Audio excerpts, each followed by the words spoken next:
नमस्कार आदाब, मैं हूं वकार अहमद और आप देख रहे हैं इंडिया फर्स्ट रिपोर्ट्स। बिहार में बहार है, क्या फिर से नीतीश कुमार है या तेजस्वी यादव है? ये एक ऐसा मामला है, एक ऐसा मसला है जो अभी तक लोगों के दिमाग में अटक गया है और उसी उलझन को सुलझाने के लिए मैंने कोशिश की कि मैं बिहार जाऊं और आपको समझा सकूं। बिहार में हर एक कोने में एक बाहुबली है, यानी कि बदमाश है और उसका अपना वर्चस्व है। मैंने बिहार घूमा, देखा, जाना, परखा, तो एक बात मुझे समझ में आई कि आज भी हमारे देश को आज़ाद हुए इतने साल हो गए, लेकिन गांव बिहार का कई गांव ऐसे हैं जो आज तक आज़ादी पाए ही नहीं हैं। आज़ादी किन से? उन लोगों से जो बंदूक की नोक पे वोट लेना चाहते हैं। आज़ादी उन लोगों से जो अपना दबदबा जिंदगी भर बरकरार रखना चाहते हैं। आज़ादी उन लोगों से जो कभी आपको खटिया पर नहीं बिठाते, जमीन पर बिठाते हैं। लोग वहां बात करना चाहते हैं लेकिन उनको डर लगता है। मैं बात कर रहा हूं मोकामा की। मैं मोकामा गया, मैंने वहां लोगों से बात की तो मैंने ये महसूस किया कि कैमरे पे कोई आके बात करना नहीं चाहता। आप सोचिए कि 2025 है, 2025 में देश विकसित भारत की तरफ बढ़ रहा है, लेकिन वहां के लोग आज भी आजाद नहीं है। गरीब डरता है, ये सोचता है कि कहीं ऐसा ना हो कि हम अपने नेता के खिलाफ बोल दें, यानी कि बाहुबली के खिलाफ बोल दें और हमारे साथ कोई हादसा हो जाए। मैं बात कर रहा हूं अनंत सिंह की, जिन्होंने मोकामा में जिनके ऊपर इल्जाम लगा मर्डर का। और आज हम बात करेंगे बिहार में कैसी कितनी ऐसी सीट्स है जो जिस पर बाहुबली लड़ रहे हैं, जिस पर नीतीश कुमार का भी जोर नहीं चलता, जिस पर तेजस्वी का भी जोर नहीं चलता, यहां तक कि सेंट्रल गवर्नमेंट का भी जोर नहीं चलता। कई बार कमर पर हाथ होता है, सामने दिखता है, कई बार हाथ पीछे से होता है। ये पूरा देश जानता है कि अनंत सिंह मोकामा में उन्होंने क्या किया और उनके साथ कैसा वीआईपी ट्रीटमेंट हो रहा है। इस पूरे मामले को समझने के लिए, जानने के लिए मैंने आज आपके लिए एक बहुत अच्छी और बहुत ही मकबूल शख्सियत को इनवाइट किया है। 26 साल का उनका तजर्बा है पत्रकारिता का। नाम है राजीव रंजन। राजीव रंजन 26 साल से हमारे बड़े सीनियर पत्रकार रहे, हमारे दोस्त भी रहे, हमारे गाइड भी रहे। मैंने उनसे इल्तिजा की कि वो आए कम से कम। और बिहार, क्योंकि वो बिहार में पैदाइश हुई उनकी, दिल्ली में बड़े अखबारों में उन्होंने काम किया, टीवी चैनल्स में काम किया, दैनिक आज खबर में उन्होंने कई साल काम किया, हिंदुस्तान जैसे अखबार में काम किया, दैनिक जागरण में उन्होंने काम किया, राष्ट्रीय सहारा को उन्होंने पिछले कई साल से सहारा दे रखा है। क्राइम और पॉलिटिक्स दोनों जानते हैं, बिहार के पैदाइश है, तो क्यों ना उनसे ही बात की जाए। आइए उनसे बात करते हैं और जानते हैं कि बिहार में बहार है या फिर से नीतीश कुमार है। नमस्कार राजीव जी, बहुत बहुत स्वागत है आपका। मैं आपका बहुत शुक्रगुजार हूं कि आपने मुझे वक्त दिया और आपने इस मौके पे मेरा साथ दिया कि हम लोग बिहार पे डिस्कशन कर सकें। बिहार में आखिर राजीव जी चल क्या रहा है, क्या लगता है, क्या महसूस करते हैं सभी इतने दोस्तों को बाहुबली? एक बार नमस्कार। नमस्कार राजीव जी, नमस्कार। मुझे बताइए राजीव जी, क्या है बिहार का मामला? बिहार में बुखार है या नीतीश कुमार है कि बहार है कि बाहुबलियों का जोर है? मुझे समझ नहीं आता कि इसको कैसे समझाया जाए। आप मुझे समझाइए, मेरे दर्शकों को समझाइए। देखिए, भारत में जितने भी राज्य हैं उनका एक अपना इतिहास रहा है। जी। और बिहार, चूंकि आप पीछे के इतिहास पर गौर करें तो बड़ा रिच हिस्ट्री रहा है बिहार का। लेकिन हम्म। पिछले कुछ दशकों में बिहार बदनाम हो गया है। खासकर आपने जो चर्चा की बाहुबलियों को लेकर, अभी पिछले दिनों मोकामा में एक दुलारचंद यादव की हत्या हुई। उसके बाद पूरी सियासत मोकामा के इर्द गिर्द घूम रही है और आज भी केंद्रीय मंत्री अनंत सिंह के जेल जाने के बाद चुनावी मैदान में उतरे हैं, उनको चुनावी फतह दिलाने के लिए। हम्म। आप अनुमान लगा सकते हैं कि अनंत सिंह के बाहुबल का क्या परिणाम है कि एक केंद्रीय मंत्री को भी उनके लिए वोट मांगना पड़ रहा है। हम्म। बिहार में अनंत सिंह ही एक ऐसे शख्सियत नहीं है जो इस चुनाव में खड़े हैं। इसके अलावा दर्जन भर लोग चुनावी मैदान में उतरकर जीत की फतह हासिल करने की कोशिश कर रहे हैं। इसमें राष्ट्रीय जनता दल और जो गठबंधन है उनका, उनके तरफ से भी उतारे गए हैं बाहुबली प्रत्याशी और एनडीए के तरफ से भी प्रत्याशी उतारे गए हैं। सर मेरा सबसे मैं दुर्भाग्यपूर्ण स्थिति। आपको मैं आपको टोकूंगा इसलिए क्योंकि मैं आपको बीच बीच में टोकता रहूंगा ताकि मैं उतने सवाल आपसे कर सकूं जिसकी जवाब जनता समझना चाहती है। ये जो पार्टियां हैं, ललन सिंह उतर गए एक बाहुबली के प्रचार करने के लिए, तो क्या उनको सिर्फ अपने प्रचार से, सीट से, इलेक्शन से ही मतलब है, चाहे किसी जानवर को या किसी हत्यारे को सीट जिताने की नौबत क्यों ना आ जाए? ये तो बाय हुक बाय क्रुक वाली कंडीशन आ गई सर। देखिए, दो चीज है। हर एक व्यक्ति जो बिहार की राजनीति करता है, उनकी एक अपनी समझ है। उनको ऐसा लगता है कि देश के आजादी के इतने साल बीतने के बाद भी बिहार और खासकर यूपी में चुनाव जातिगत मतगणना जो भी वोटिंग होते हैं जाति के आधार पे होते हैं। लोग अब जाति के उम्मीदवारों को चुनाव में जिता के विधानसभा और लोकसभा में भेजना चाहते हैं। हो सकता है कि अनंत सिंह और ललन सिंह की एक ही जाति है और दोनों एक दूसरे के पूरक हैं, तो उनके जेल जाने के बाद जो कमी आई है उनको पूरा करने का प्रयास ललन सिंह कर रहे हैं। और चूंकि मोकामा एक भूमिहार बहुल क्षेत्र है, भूमिहारों की संख्या अधिक है, तो हो सकता है कि उनके चुनावी मैदान में उतरने से अनंत सिंह को सहारा मिले। सर सहारा तो बात सही है आपकी, लेकिन मुझे एक बात समझाइए कि कब तक बिहार में यही चलता रहेगा कि बदमाश है, बाहुबली है और जाति है? विकास के नाम पे वोट पड़ रहा है बिहार में इस बार, या जाति के नाम पे वोट पड़ रहा है कि भूमिहार, अगर अनंत सिंह भूमिहार है तो भूमिहार उनके पीछे से उतर गया, जबकि आपको मालूम है अनंत सिंह का कितना बड़ा क्रिमिनल बैकग्राउंड है, उसके बारे में भी आप जानते हैं। अगर वो जेल गए हैं तो किसी मकसद से जेल गए हैं, किसी क्राइम के पीछे से जेल गए हैं। क्या ये शोभा देता है सुशासन बाबू के राज में कि वो अनंत सिंह के लिए ललन सिंह को उतार के उनके लिए वोट मांगे? उनको तो शर्म आनी चाहिए, वोट मांगना ही नहीं चाहिए ऐसे क्रिमिनल के लिए। और मैं ये नहीं कह रहा हूं सर कि दुलार सिंह की हत्या उन्होंने ही की है या वो उसके कल्प्रिट हैं, वो तो पुलिस जानेगी, लेकिन उनका बैकग्राउंड है। और सूरज भान का भी बैकग्राउंड है, मोकामा में सूरज भान आरजेडी से लड़ रहे हैं। ऐसे क्रिमिनल्स को टिकट दिया क्यों जाता है सर? देना नहीं चाहिए, क्योंकि पब्लिक वहां पे ये सोच रही है। मैंने पूछा, लोगों से बात की, लोगों का कहना है कि भाई आगे हम अभी कैमरे पे कुछ भी कहेंगे हमारी गोली, हमारे यहाँ गोली चल जाएगी। तो आपको नहीं महसूस होता कि बिहार में कई सीटें ऐसी बाहुबलियों की है जिसके अंदर मजबूरन पब्लिक वोट देगी? देखिए, दो चीज तो स्पष्ट है। सरकार चाहे किसी की भी हो, लालू यादव की सरकार हो या नीतीश कुमार की सरकार हो, दोनों अपने अपने खेमे में बाहुबलियों को रखना चाहते हैं। जब लालू यादव की सरकार थी तो उन समय भी कई बाहुबली ने अपने फंड पसारे और लालू यादव पर आरोप रहा है, जिसको जंगल राज के तौर पे जाना जाता है, कि उन्होंने इन अपराधियों को संरक्षण दिया। और लालू के कार्यकाल में बिहार में जितने नरसंहार हुए वो एक अलग इतिहास है उसका। सर उसके बारे में थोड़ा सा मुझे लालू दुर्भाग्य यादव के बारे में और जंगल राज के बारे में थोड़ा समझाइए, मैं जानना चाहता हूं। मुझे इसके सवाल के जवाब सही से मिले नहीं बिहार में। देखिए, जंगल राज का अर्थ ये होता है, और आज के भी पॉलिटिक्स में यदि कोई लालू का जंगल राज को याद करता है लेकिन नीतीश के सुशासन में जंगल राज छिप जाता है, जबकि जंगल राज की स्थिति पहले के अपेक्षा और अधिक प्रगाढ़ हुई है और अधिक विकसित हुई है, क्योंकि जंगल राज का ही परिणाम है कि चुनाव प्रक्रिया के दौरान एक व्यक्ति की हत्या हो जाती है। मैं ये नहीं कहता कि वो व्यक्ति कोई संत था, वो भी उस पर भी कई तरह के आपराधिक मामले दर्ज थे, और ये पुलिस के लिए जांच का विषय है कि साजिशतन उनकी हत्या की गई है या फिर किसी अन्य हिंसा के शिकार हुए हैं। मेरे कहने का अर्थ ये है कि बिहार भले ही कहां से कहां चला गया है, लेकिन जितने भी नेता रहे हैं, जिनके पास गद्दी रही है, वो खुद बाहुबलियों के पास मदद के लिए जाते रहे हैं, जबकि ऐसे लोगों को टिकट काट के चुनाव में नहीं उतारना था।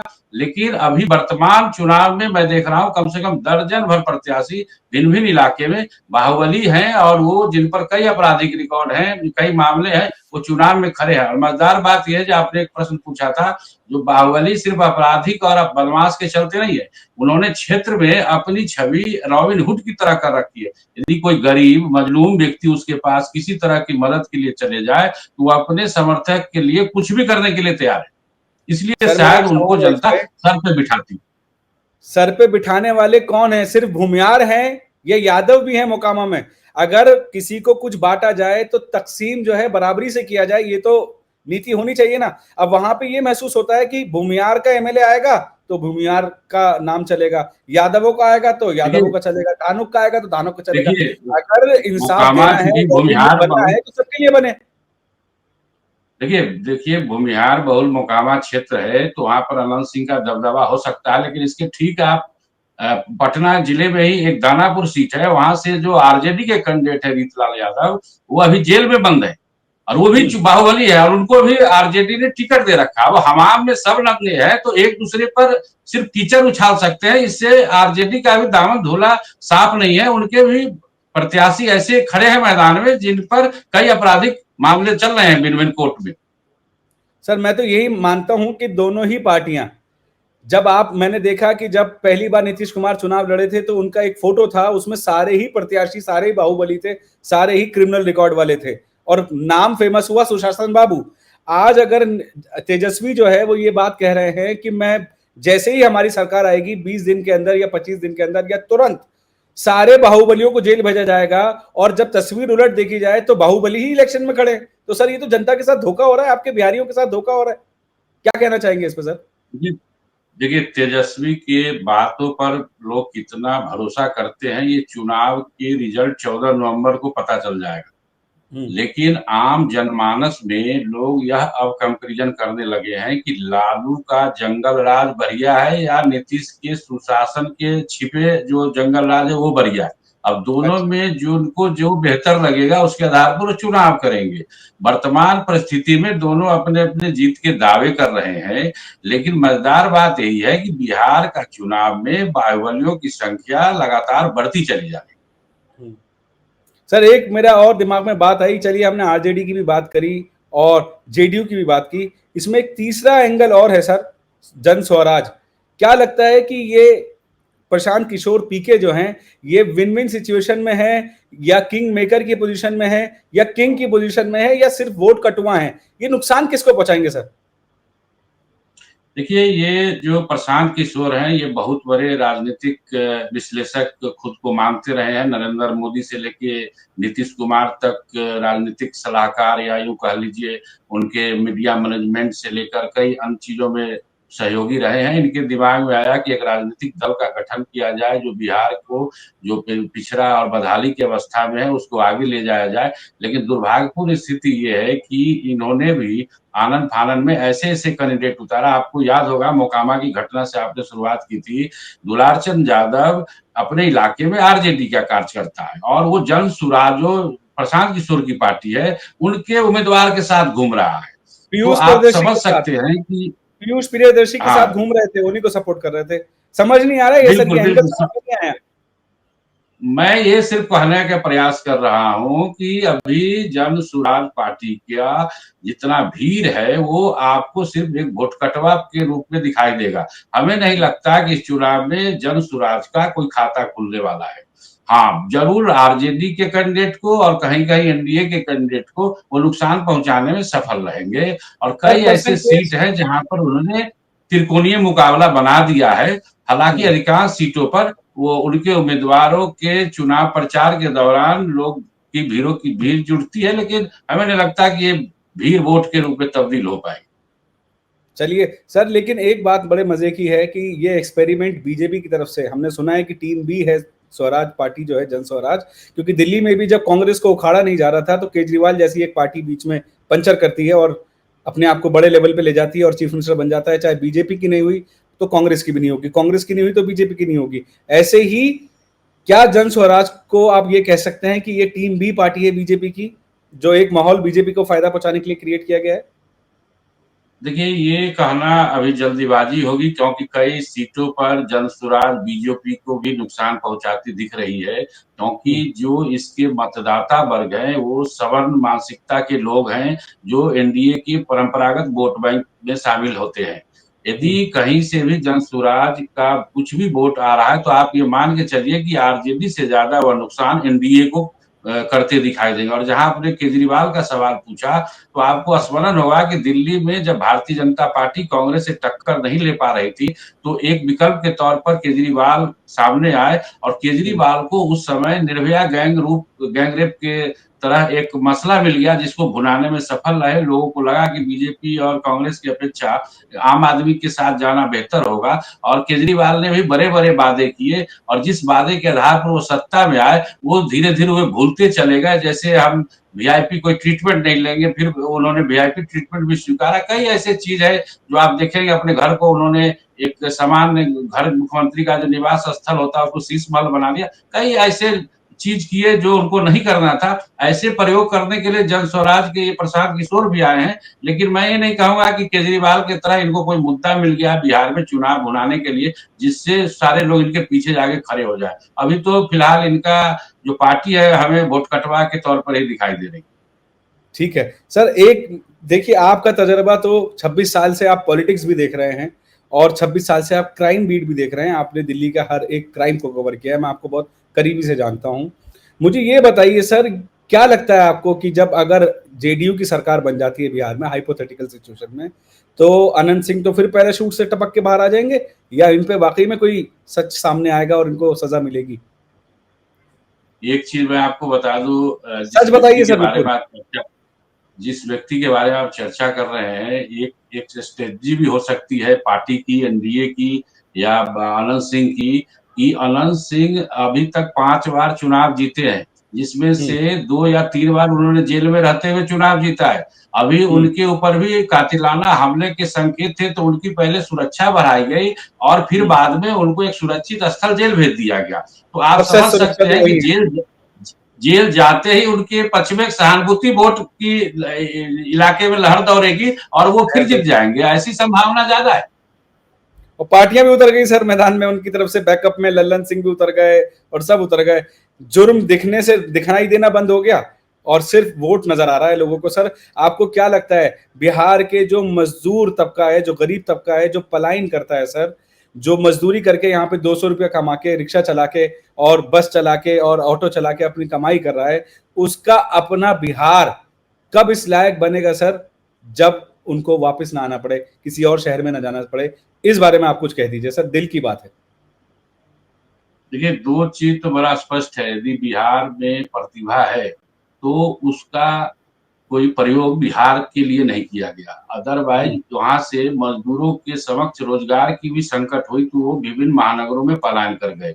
लालू के कार्यकाल में लोगों ने आशा रखी कि भाई ये व्यक्ति हम लोग के बारे में सोचेगा, लेकिन उन्होंने भी कुछ ऐसा नहीं किया और कहा जाता है विपक्षी दलों के द्वारा इन्होंने अपहरण को अपना उद्योग बना लिया, इन्होंने लूटपाट को अपना व्यवसाय बना लिया, जिसके चलते पलायन की संख्या लगातार बढ़ती चली गई। पिछले 20 सालों से नीतीश कुमार की सरकार है, इनके शासनकाल में भी बहुत सारे ऐसे चीज हो जाने चाहिए थे जिससे पलायन को रोका जा सके, लेकिन इसकी गति लगातार बढ़ती रही। और कारण ये है कि बिहार में जो किसान है उनको मजदूर नहीं मिलते हैं, जबकि वही मजदूर जो बिहार का है वो पंजाब में मजदूरी करके अपना जीवन भरण पोषण कर रहा है। तो पलायन की जहां तक आपने बात की, अभी भी इस मुद्दे पर चाहे सुशासन बाबू का सरकार हो चाहे लालू यादव की सरकार हो, गंभीर तौर पर नहीं सोच रही।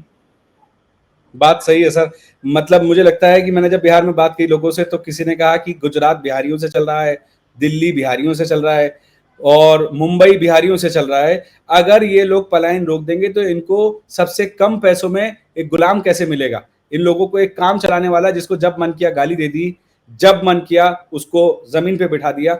आज मैं ये सोचता हूं बिहार विजिट करने के बाद कि काश बिहार की स्थिति ऐसी हो कि उनको कहीं और जाना ना पड़े, और अगर वो पढ़ाई करके कुछ बनना चाहते हैं तो उनको सरकारी नौकरी भी मिले और इंडस्ट्रीज इतनी लगे वहां पर कि उनको अपने शहर बदल करने की जरूरत ना पड़े। क्योंकि हालात बिहार के सर मैंने जो देखे, आज हाईवे बन चुका है, आप चले जाइए बिहार, आप जैसे ही एंट्री करेंगे उसके बाद बालू के ट्रक जिस तरह से वहां घूम रहे थे, मुझे नहीं लगता कि वहां पे कोई इंसान 4 घंटे 5 घंटे में ट्रैफिक को क्रॉस कर सकता है। ये हालात वहां के बताते हैं कि पार्टी चाहे कोई भी आ जाए सर, अभी भला होना बिहारियों का बहुत मुश्किल है। आपको कैसा फील होता है अंदर से सर, क्या कहना चाहेंगे?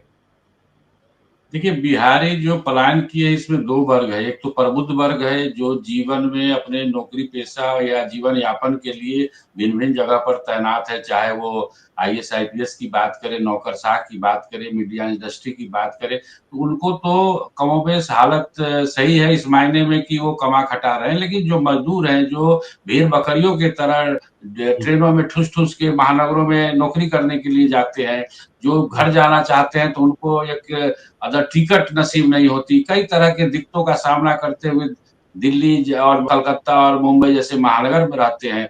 इस पर किसी भी राजनेता का कोई नजर नहीं है और वो लोग वर्षों से शोषित हैं और अब तक शोषित ही रहे हैं। कोई काश चमत्कारिक व्यक्ति आता जो इनकी आवाज उठाता, शायद इन्हीं की मुद्दा बना के यदि प्रशांत किशोर मैदान में जाते तो शायद मजदूरों के बड़े नेता होते। जो गरीब और निर्धन और कमजोर लोग, दबे कुचले लोग हैं, उनके मसीहा साबित होते। तो ऐसा कोई पॉलिटिकल पार्टी नहीं है, वोट सब लेते हैं, सब इनकी बात करते हैं, लेकिन इनके लिए करता कुछ नहीं। करता कुछ नहीं है।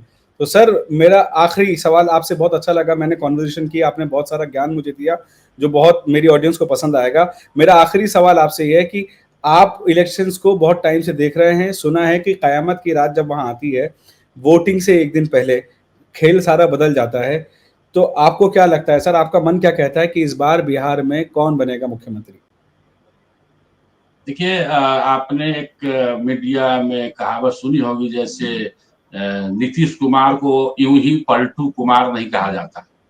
नीतीश कुमार एक ऐसा शख्सियत है बिहार के राजनीति में जिस पर अब तक किसी तरह के कोई घोटाले के आरोप नहीं लगे हैं। हमें ऐसा लगता है, जितना हमारी समझ है, कि सरकार तो बनेगी नीतीश कुमार की, चाहे वो सरकार तेजस्वी के समर्थन से बने या एनडीए के समर्थन से बने। यदि एनडीए यदि चाह ले कि भैया हमें अपना मुख्यमंत्री फिट करना है, तब भी नीतीश कुमार अपना पाला बदल के चले जाएंगे लालू के गोद में, और लालू उनको मुख्यमंत्री से कम सीट नहीं देगा, जो उनका सम्मान है। लेकिन यदि एनडीए इनके साथ किसी तरह का धोखाधड़ी नहीं करता है, तब भी हमें लगता है कि नीतीश ही बनेंगे। अभी तेजस्वी की राजनीतिक सूझबूझ का अभाव है। लालू यादव उनके पिताजी के वोट बैंक पर वो चाहते हैं कि बिहार के मुख्यमंत्री बन जाए। इसके लिए उनको समाज के सभी तबकों का साथ लेना होगा। ये नहीं कि भूरा बाल साफ कर दो और ये कर दो वो कर दो, उससे सत्ता मिल जाएगी। तो हमें लगता है कि अभी तेजस्वी को आने वाले समय में इंतजार करना।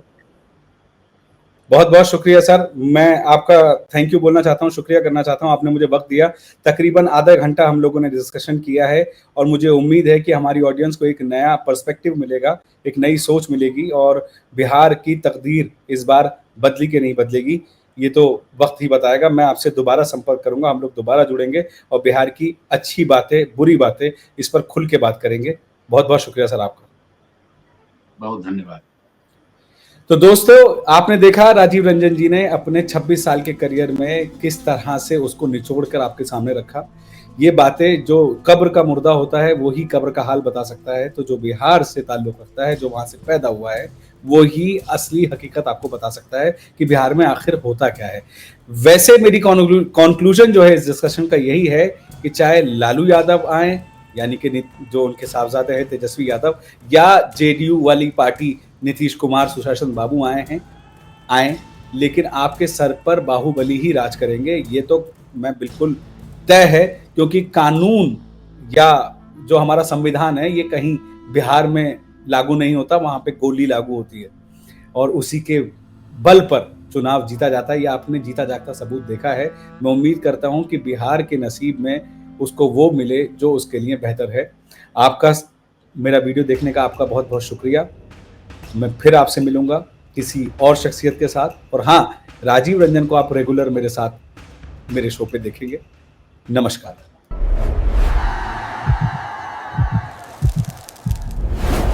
बिहार का रण